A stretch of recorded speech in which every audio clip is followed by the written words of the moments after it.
जैसा कि आपने कल के एपिसोड में देखा कि कैसे दादी ने राधिया के ऊपर इल्जाम लगाया कि कैसे राधिया दादी के चिल्लाने के बावजूद उनकी बात को अनसुना कर दिया, लेकिन अब सुबह का सूरज उग चुका था पर घर में रात की करवाहट और तनाव पसरा था। रसोई में काम करते हुए राधिया की आंखों से आंसू थम नहीं रहे थे। परिवार के ताने और दादी पर उसकी तथाकथित लापरवाही का इल्जाम उसे अंदर तक तोड़ चुका था। उसे सबसे ज्यादा अफसोस प्रथम की जली हुई उंगली का था। उधर प्रथम अपने कमरे में बेचैन था। वह जानता था कि राधिया का मन कितना सच्चा है, इसलिए उसे यह बात हजम नहीं हो रही थी कि वह दादी की चीखें कैसे नहीं सुन पाई। सच जानने की जिद में वह दादी के बाथरूम के पास गया। फर्श सूखा था पर उसकी नज़र कोने में पड़ी एक काली ताबीज पर पड़ी जो दादी हमेशा पहनती थीं।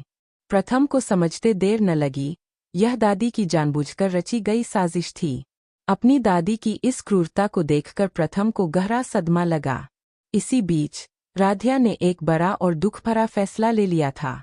उसे लगा कि वह इस घर की खुशियों की दुश्मन बन गई है। वह चुपके से अपना एक छोटा सा बैग पैक करती है और प्रथम के लिए एक छोटी सी विदाई चिट्ठी लिखकर मेज पर रख देती है। आंखों में नमी लिए वह एक आखिरी बार कमरे को देखती है और चुपचाप दरवाज़ा खोलकर घर से बाहर निकल जाती है।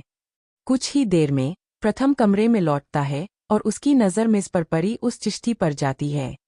वह जल्दी से उसे पढ़ता है और राधिया के घर छोड़कर जाने की बात पढ़कर उसका दिल बैठ जाता है। सच्चाई और साजिश सब पीछे छूट जाते हैं। अब बस राधिया को खोने का डर बाकी है। वह तुरंत ताबीज को जेब में रखता है और चिल्लाता हुआ मेन गेट की तरफ भागता है। वह मेन गेट से ठीक बाहर निकलती राधिया को देख लेता है और जोर से पुकारता है, राधिया, रुको।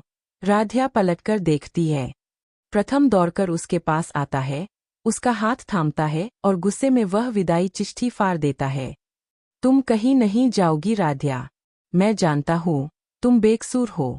तुम्हारे निर्दोष होने का सबूत मेरे पास है। वह राधिया का हाथ कसकर थामे उसे वापस घर के अंदर ले आता है। सीढ़ियों पर बैठी दादी उन्हें साथ देखकर आग बबूला हो जाती है।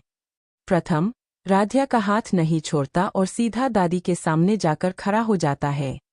उसकी आंखों में अब विरोध का भाव है। प्रथम अपनी जेब से वह काली ताबीज निकालकर दादी के सामने रख देता है और कहता है, दादी, अब सच सामने आने का वक्त आ गया है।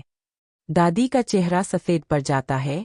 उन्हें एहसास हो जाता है कि उनका भेद खुल चुका है और यहीं से प्रथम और राधिया की एक नई और संयुक्त लड़ाई शुरू होती है। क्या प्रथम परिवार के सामने दादी की साजिश का पर्दाफाश कर पाएगा या दादी कोई नई चाल चलेंगी?